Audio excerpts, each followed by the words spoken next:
After 28 years of being my family's personal ATM while my younger brother gets treated like royalty, I finally snapped and am planning my escape. Need advice on starting over. Hey everyone, long-time lurker, first-time poster. I'm not sure where to start, but I need to get this off my chest and maybe get some advice from people who might understand. I'm 28M, software engineer, and I think I'm finally ready to admit that my family has been using me as their personal bank account while treating my younger brother like he's some kind of prince. Sorry for the long post, but there's a lot to unpack here. I've been the responsible one in my family since I was probably 16. My parents, especially my dad Lokesh, who's been retired for the past 8 years, and my mom Sunita, have this weird dynamic where everything financial falls on me, but my younger brother Rahul, 24M, can do literally nothing and still be praised for breathing. My sister Supriya is 26 and getting married next year, which apparently is also my financial responsibility. The breaking point happened last week, but let me give you some context first. I've been working since I was 22, started with a decent job at a tech company in Bangalore. The moment I got my first paycheck, it was like a switch flipped in my family's heads. Suddenly I was responsible for the house EMI, which has 12 more years left, Rahul's engineering college fees, he's failing half his subjects but whatever, groceries, utilities, and basically anything that costs money. My dad sits at home watching TV all day, occasionally going to the local temple, and my mom spends her time gossiping with neighbors and planning Supriya's wedding. Don't get me wrong, I love my family, but the favoritism is so blatant it's almost comical. Rahul failed 3 subjects last semester. My parents' response was to buy him a new gaming laptop because Beta needs to relax, studying is stressful. When I suggested maybe he should focus on studies instead of playing PUBG until 3 a.m., I got lectured about being jealous of my younger brother's happiness, and how I should be more supportive. Meanwhile, I haven't bought myself new clothes in 2 years because every rupee goes toward family expenses. I'm still using a phone from 2019 while Rahul got the latest iPhone as a motivation gift for promising to study harder next semester. Spoiler alert, he didn't study harder. The marriage situation is what's really killing me. Supriya's wedding is estimated to cost around 15 lakhs, and guess who's expected to fund most of it? Me. My parents have saved maybe 3 lakhs over the years, and they're expecting me to cover the rest. I've already given them 5 lakhs for my savings, and they're asking for another 7 lakhs over the next 6 months. When I mentioned that this would completely wipe out my emergency fund and delay my own life plans, my dad said, "Beta, sister's marriage is more important than your computer job dreams." But here's the kicker. Last month, Rahul announced that he's in love with some girl from his college, Samira, and wants to get married after he graduates next year. Everyone was thrilled. My mom immediately started talking about our Beta's happiness, and how we need to start planning for his wedding too. When I asked who's going to pay for that, the room went silent for exactly 3 seconds before my dad said, "Obviously you'll help your brother, just like any good elder brother would." I completely lost it. I asked them when exactly I became the family's personal funding source and why Rahul can't get a part-time job or focus on his studies to at least contribute something. My mom started crying and said I was being selfish and that this is what families do for each other. I pointed out that this mutual support seems very one-sided, and that's when my dad got angry and said I was becoming too westernized and forgetting my family values. The final straw came last Tuesday. I was working from home, in the middle of an important client call, when Rahul burst into my room asking for 15,000 rupees to take Samira on a weekend trip to Goa. I muted my call and told him I was busy and we could talk later. He got annoyed and said, "Bye, it's just 15K, you make that in like 2 days. When I said no, he actually had the nerve to say, "Fine, I'll ask Papa to talk to you. You've been really stingy lately." That evening, my parents sat me down for a family meeting. They explained that I was being unreasonable and that Rahul deserves to enjoy his youth. My dad said, "You're 28, settled in your career, what else do you need money for? Rahul is young and in love, let him be happy." I asked them what about my happiness, my future plans, maybe wanting to buy my own place or start my own family someday. My mom said, "Beta, you can do all that later. Right now, family needs you." I realized in that moment that they genuinely see me as nothing more than a source of income. I'm not a son with dreams and aspirations, I'm just the guy who pays the bills. They've never asked about my work stress, my personal life, or what I want for my future. But they know exactly how much I earn, when I get bonuses, and they've already planned how to spend my next increment. The thing that really bothers me is how different their expectations are for Rahul and me. When I was 24, I was already working and contributing to household expenses. Rahul is 24 and his biggest responsibility is deciding what to have for lunch. When I was his age, if I had asked for money for a vacation, I would have been laughed out of the house. But when Rahul asks for anything, it's immediately my responsibility to provide it. I've been thinking about this a lot, and I think I need to get out. Not just move to a different city, but completely start over somewhere nobody knows me or my family situation. I've been looking at job opportunities in other countries, maybe Dubai or Singapore. I have a decent skill set and some savings left, though not much after funding everyone's lives. Here's my plan. I'm going to finish funding Supriya's wedding because I already committed and I don't want to ruin her marriage. But after that, I'm done. I'm going to stop paying the house EMI, stop funding Rahul's education and lifestyle, and focus on my own life. I know this sounds harsh, but I'm tired of being treated like an ATM while my brother gets treated like royalty for doing absolutely nothing. My biggest fear is the guilt tripping that's going to come. I know my parents will say I'm abandoning the family, being selfish, forgetting my culture and values. They'll probably get relatives involved to pressure me. But I can't keep living like this. I'm 28 and I have nothing to show for my 6 years of working except bills I've paid for other people. Has anyone else been in a similar situation? How do you deal with family that sees you as a financial resource rather than a person? I'm especially interested in hearing from people who actually went through with cutting financial support to family members. Did the guilt ever go away? Did your family eventually understand, or did you lose them completely? I'm scared, but I think I'm more scared of spending the next 10 years of my life the same way I've spent the last 6. Any advice would be appreciated. Edit. Thanks for all the responses, I'm reading through them. Just wanted to clarify that I don't hate my family. I just want to be seen as a person rather than a wallet. Also, yes, I realize I enabled this situation by not setting boundaries earlier. I was young and thought I was being a good son. Update 1.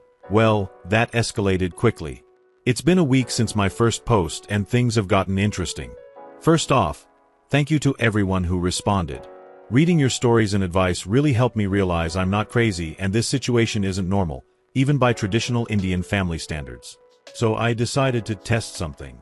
Instead of directly confronting my family about the money situation, I decided to see what would happen if I just stopped. Not dramatically, just quietly stopped being so available financially. It started small.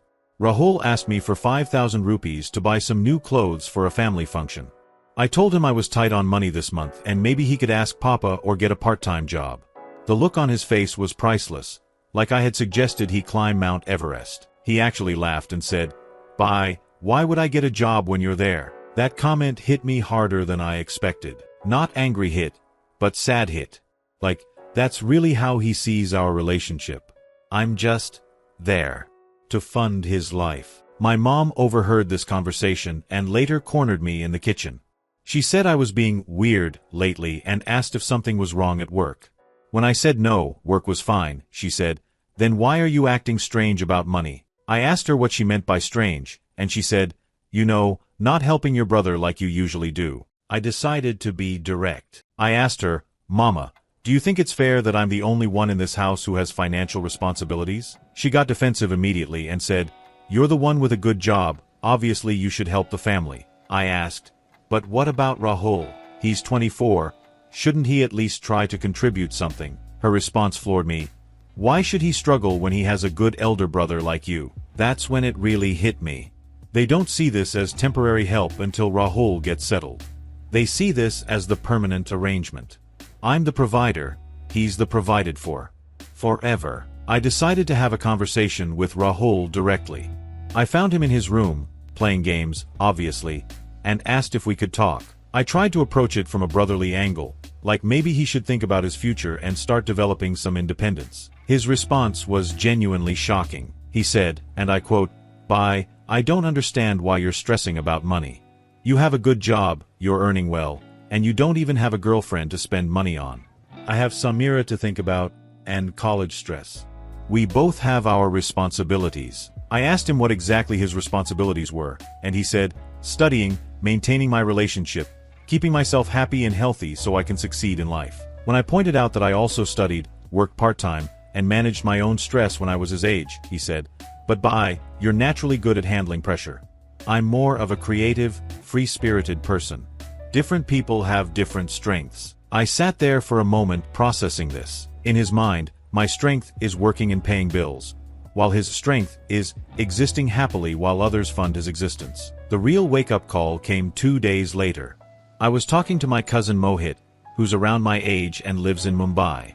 I was venting about the family situation, expecting some sympathy or at least understanding. Instead, he said something that shook me. "Dude, my younger brother started working part-time in his second year of college. By the time he graduated, he had enough savings to fund his own small wedding. Your family has made Rahul completely useless, and they've made you his permanent caretaker." He was right. This isn't normal. This isn't Indian family values. This is dysfunction disguised as tradition. I started doing some research about similar situations online and found out there's actually a term for this: financial abuse. I never thought of it that way, but reading about it, a lot of the patterns fit. The expectation that one family member should fund everyone else's lifestyle, the guilt-tripping when you try to set boundaries, the complete disregard for the provider's own financial goals and well-being. I also realized that my parents have effectively destroyed Rahul's ability to function as an independent adult. At 24, he has never had a job, never managed money, never faced any real consequences for his actions. If anything happens to me, he's going to be completely helpless. In trying to protect him, they've crippled him. This made me think about Supriya too. She's getting married next year, but she's also never worked or managed money independently. Her entire financial plan for marriage is, "I will arrange everything." What happens if her husband expects her to contribute financially to their household? She has no skills, no work experience, no financial literacy. I'm starting to realize that my family's dynamic isn't just unfair to me, it's actually harmful to everyone involved. They've created a system where nobody except me has any real-world financial skills or independence. But here's what really bothers me. I don't think they see this as a problem. I think they see this as success. They've successfully created a situation where their son doesn't have to work, their daughter doesn't have to worry about money, and their husband can stay retired while someone else handles all the stress. The question is, what do I do with this realization? I've started looking more seriously at international job opportunities. I have a few leads in Singapore and one in Germany. The idea of starting fresh somewhere where nobody expects me to fund their lifestyle is incredibly appealing right now. But I'm also scared. What if I'm wrong? What if this really is how families are supposed to work and I'm just being selfish? What if I leave and something happens to them? Although, another part of me wonders, what would happen to them if I got hit by a bus tomorrow? Would they suddenly develop the ability to manage their own finances, or would they just find another relative to leech off? I think I know the answer to that question, and it's not making me feel guilty anymore. It's making me feel sad for them. More updates to come. I'm planning to have a serious family meeting next week to lay out some new boundaries. Wish me luck. Update 2. The family meeting happened. It was something. I'm not sure if I should laugh or cry about how it went, but I definitely got the clarity I was looking for. I had prepared for this conversation for days. I made notes, practiced what I was going to say, tried to anticipate their responses. I thought if I presented everything logically and calmly, they would understand my perspective and we could work out a more balanced arrangement. I was so naive. I called everyone to the living room on Sunday morning. Papa was in his usual spot on the sofa with his tea and newspaper, Mama was folding clothes, Rahul was on his phone, and Supriya was there because she happened to be visiting. I started by saying I wanted to discuss our family's financial arrangement and my role in it. The moment I said, financial arrangement, Papa's newspaper came down and Mama stopped folding clothes.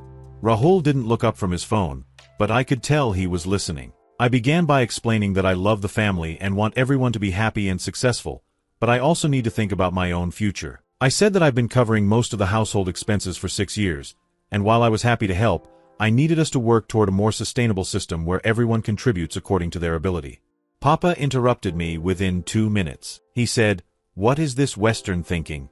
In our culture, the eldest son takes care of the family. This is your dharma." I tried to explain that I wasn't rejecting tradition, but that even in traditional families, everyone contributes something, whether it's work, care, or household management. That's when Mama jumped in. She said, "You think we don't contribute? Who cooks your food? Who washes your clothes? Who manages the house?" I acknowledged all of that and said I was grateful, but pointed out that I also do my own laundry now, cook my own breakfast, and clean my own room, plus I work 50+ hours a week and pay all the bills. The conversation got heated quickly. Rahul finally looked up from his phone and said, "Bye, I don't understand what your problem is. You have money, we need money, you help us. That's how families work." I asked him why he couldn't get even a part-time job to help with his own expenses, and he said, "Why should I work minimum wage jobs when you have a career?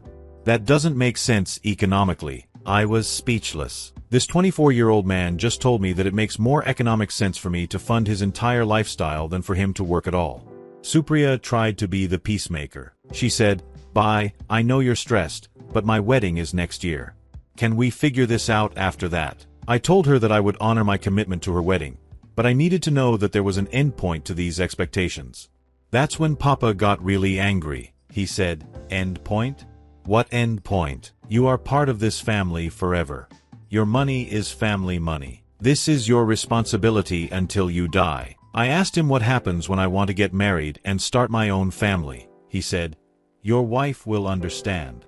If she doesn't, she's not the right wife for you." I asked what happens if I want to buy my own house. He said, "Why do you need your own house? This is your house." I asked what happens when they get old and need medical care. He said, "Obviously you will take care of us." I asked what happens to Rahul if something happens to me. He said, "Nothing will happen to you.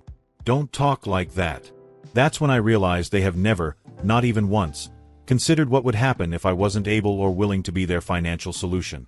They have literally no backup plan because they don't see any scenario where I wouldn't be there to pay for everything. I tried one more approach. I said, "Papa, what if I told you that I want to move to another country for work? What would the family do then?" The room went completely silent. Then Papa said, "You won't do that. You're not that type of person." I asked, "What type of person?" He said, "The type who abandons his family." And there it was. In their minds, me having any financial independence or personal goals equals abandoning the family. There's no middle ground, no compromise, no recognition that I might be a human being with my own dreams and needs. But the real shock came from Rahul. After Papa said this, Rahul looked at me and said, "Bye, you're scaring me with all this talk. You're not actually thinking of leaving, are you? What would happen to my college fees? And Samira and I are planning to get engaged next year after I graduate. Who's going to help with that? Not, how would we manage, or we'd figure something out. Literally, who's going to help with that?" As if there would obviously be someone else to step into my role as the family ATM.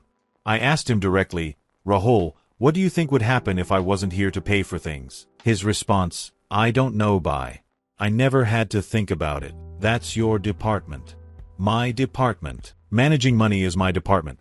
Like I'm the CFO of this family business where everyone else gets to be the CEO of their own happiness. The meeting ended with everyone upset except Rahul, who went back to his phone like nothing had happened. Mama was crying, Papa was angry, and Supriya was trying to calm everyone down. No one seemed to understand why I was even bringing this up. Over the next few days, things got weird. Mama started making my favorite foods and being extra nice to me. Papa began talking about how proud he is of me and how I'm such a good son. Supriya called me twice to chat about random things and tell me how much she appreciates me. But Rahul's behavior was the most telling. He started asking me about my work, pretending to be interested in my career, and even offered to help me with some household chores. When I told him he didn't need to do that, he said, "No, Bye, I realize I should help more around the house." It was so obviously manipulation that it was almost insulting. They weren't trying to understand my perspective or create a more equitable arrangement. They were trying to manage my emotions so I'd go back to being the compliant provider. That's when I realized that having a rational conversation with them was impossible. They don't see me as a person with legitimate concerns.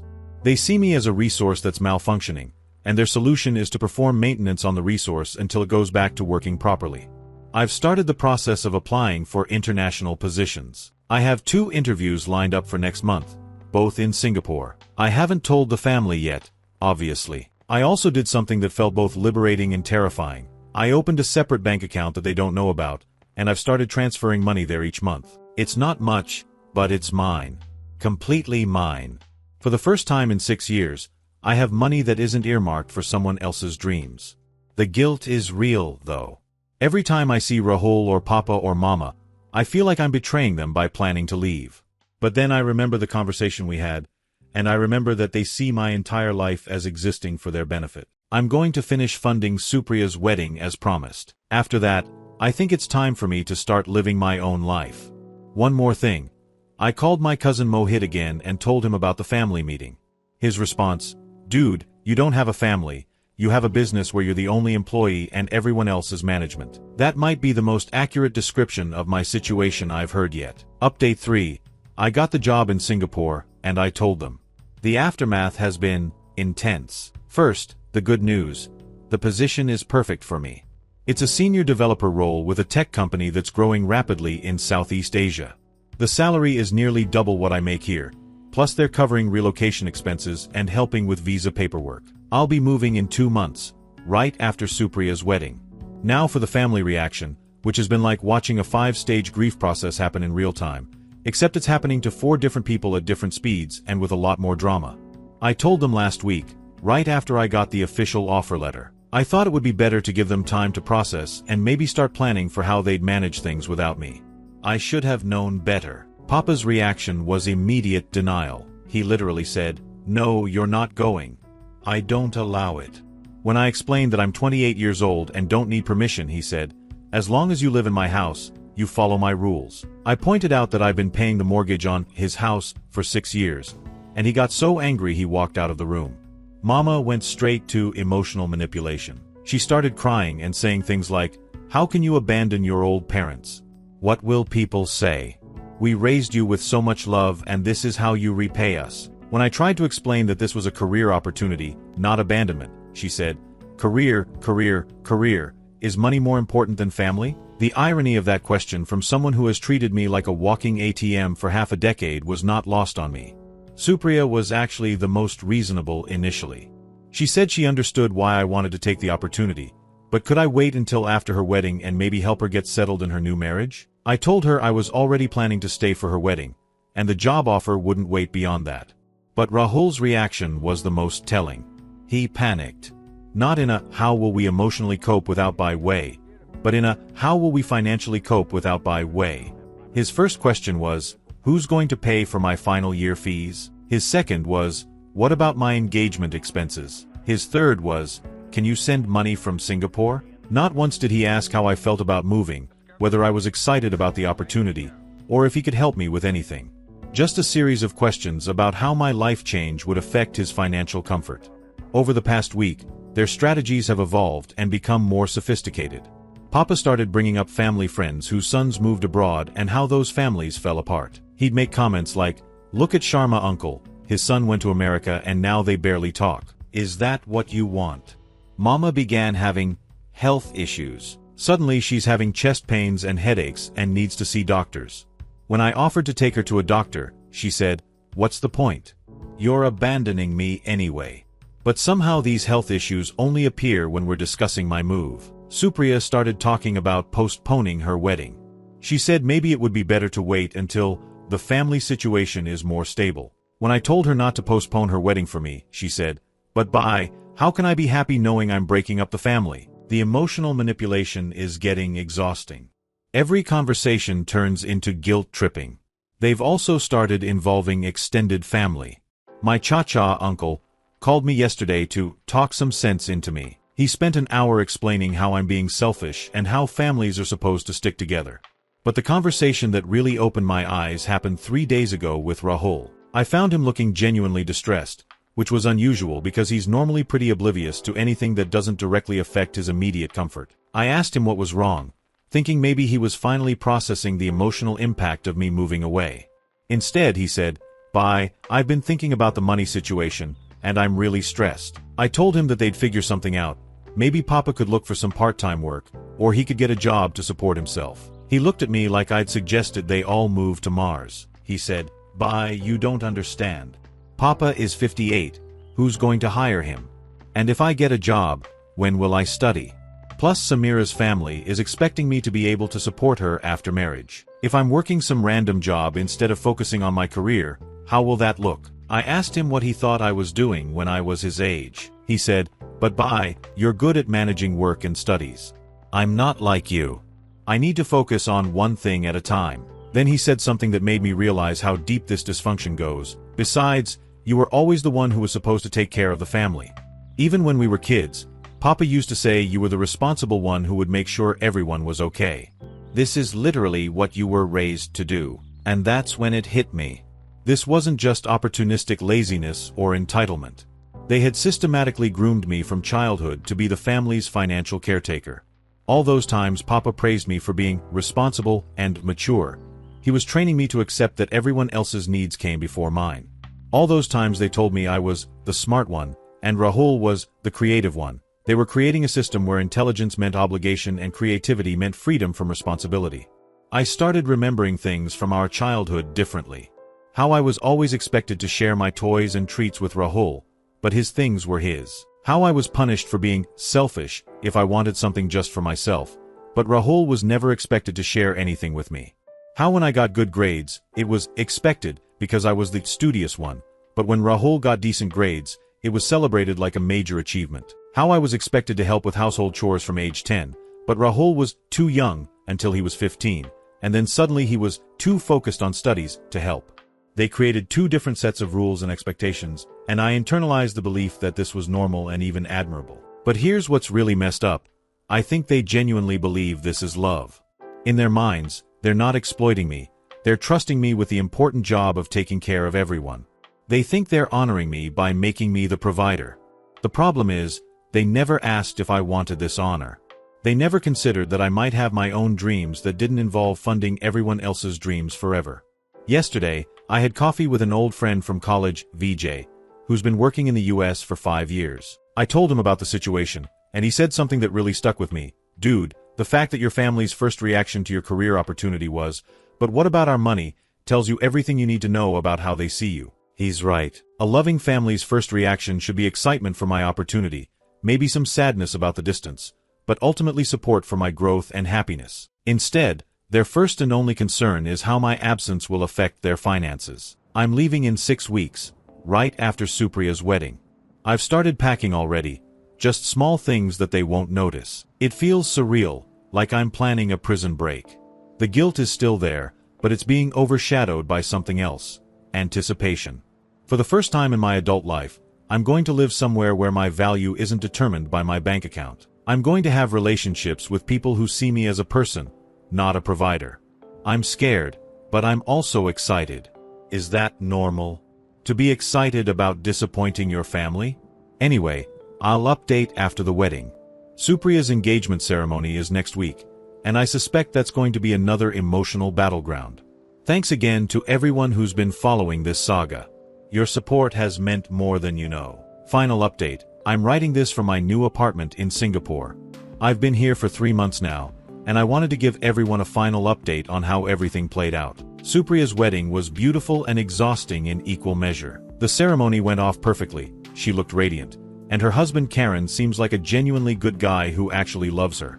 But the lead-up was intense because it became the family's last chance to convince me to stay. 2 weeks before the wedding, Papa made his final appeal. He sat me down and offered what he thought was a compromise. I could take the Singapore job for 2 years to gain international experience, but then I had to promise to come back and settle down with a wife they would choose for me. When I asked about the family's financial situation during those 2 years, he said they would manage somehow until I returned. I asked him to be more specific about how they would manage, and it became clear that their plan was to take a loan against the house and hope that I would come back soon enough to pay it off. I realized that even my temporary absence was just being treated as a loan against my future earnings. They still couldn't conceptualize a world where I wasn't their financial solution. The wedding week itself was emotionally manipulative in ways I hadn't expected. Relatives I hadn't seen in years kept approaching me with comments like, "So sad that you're leaving right after Supriya's wedding. She's going to miss her by so much." Or, "Your parents raised you so well, they must be heartbroken that you're going so far away." Mama had several episodes during the wedding preparations where she would get chest pains or feel dizzy whenever I was handling travel preparations. The family doctor, who's known us for years, quietly told me that her tests were normal and suggested that her symptoms might be stress-related. The most difficult moment came on the day before I left. Rahul came to my room while I was doing final packing. For a moment, I thought he might actually say something meaningful, maybe acknowledge what I had done for the family or wish me well. Instead, he said, "Bye, I've been thinking about this whole situation, and I want you to know that I understand why you need to do this. But I need you to promise me that you'll send money every month until I graduate and get a job." I was speechless. Even in what he thought was his most mature, understanding moment, he was still just asking me to continue funding his life from a distance. I told him no. I explained that the whole point of me leaving was to start living my own life, and that included not being responsible for everyone else's expenses anymore. He got upset and said, "But what am I supposed to do? I can't just magically start earning money." I suggested he get a part-time job like millions of other students do. He said that would affect his grades. I pointed out that his grades were already poor despite having no financial responsibilities. He said that was different because he'd been stressed about my leaving. Even in our final conversation, he couldn't conceive of a world where his problems were his to solve. The goodbye at the airport was hard. Mama cried, Papa looked defeated. Supriya hugged me for a long time and whispered, "I'm proud of you, Bai, even if I can't say it in front of everyone." But you know what? Rahul wasn't there. He said he had a project submission and couldn't make it. I think the reality is that he was angry that I wasn't going to keep funding his lifestyle, and he didn't want to pretend to be sad about my departure. Now for the part you're probably curious about. How has life been in Singapore, and what happened to the family? Life here has been incredible. I have my own apartment, I'm making friends with colleagues and neighbors, I'm learning to cook different cuisines, I joined a hiking group, and I'm even taking a photography class. For the first time in my adult life, my salary is going toward things I want to do rather than obligations I have to meet. I had forgotten what it felt like to buy something for myself without guilt. Last month, I bought a nice camera, and I didn't have to justify the purchase to anyone or worry about whether that money should be going towards someone else's needs instead. As for the family, things played out pretty much exactly as I expected. For the first month, I got daily calls and messages asking when I would be sending money. Mama would call crying about household expenses, Papa would call angry about the mortgage, and Rahul would call panicked about his fees. I held firm. I explained that I had given them 6 years to plan for this transition, and that I needed to establish my new life before I could consider any financial help. I also pointed out that I had left them enough money to cover 3 months of expenses, which should have been enough time to figure out alternative arrangements. By the second month, something interesting happened. Papa got a part-time consulting job with his former company.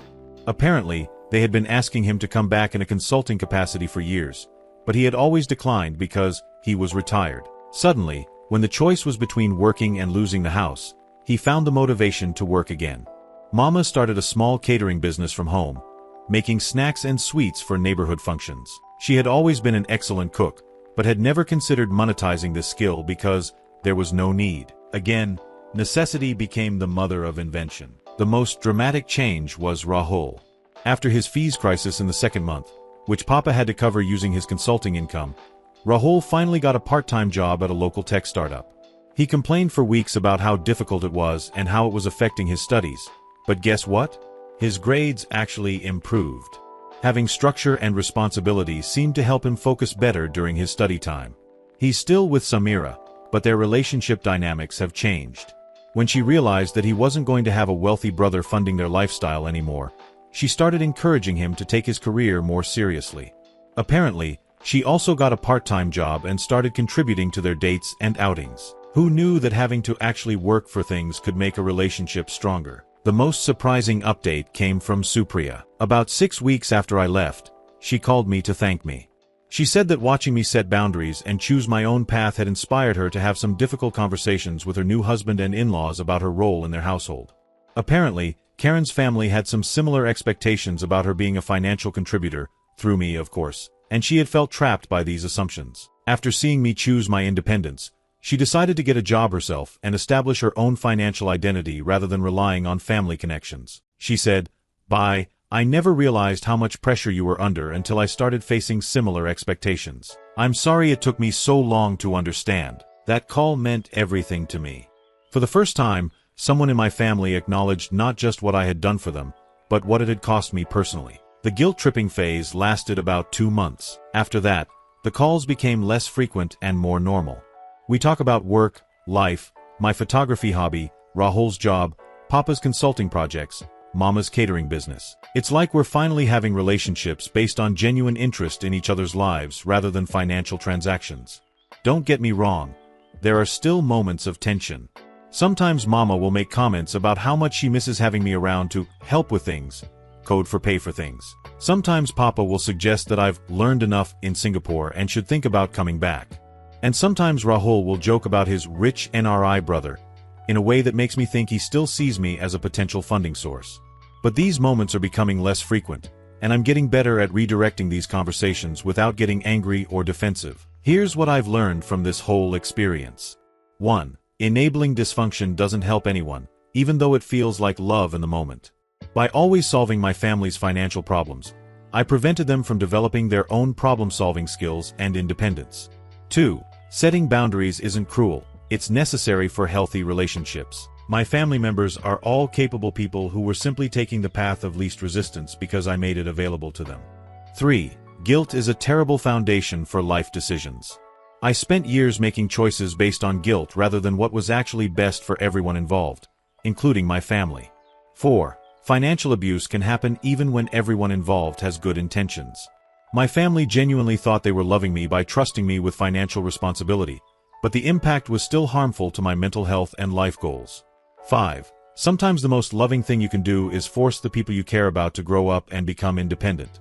The hardest part about this whole journey has been accepting that I can't control how my family responds to my boundaries. I can only control my own actions and reactions. Some days they're supportive of my new life, and some days they're resentful. I've had to learn to be okay with both. I'm not saying that cutting off financial support is the right answer for every family situation. But in my case, it was the only way to break a cycle that was harmful to everyone involved. My relationship with my family is different now, but in many ways it's more honest. They can't take me for granted anymore, and I can't resent them for taking advantage of me. We're slowly learning to relate to each other as individuals rather than as roles in a financial system. As for my personal life, I'm dating someone I met through the photography class. Her name is Maya, she's a marketing manager for a logistics company, and she's originally from the UK.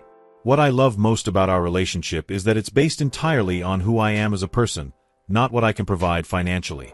When I told her about my family situation, her response was, "That sounds incredibly stressful.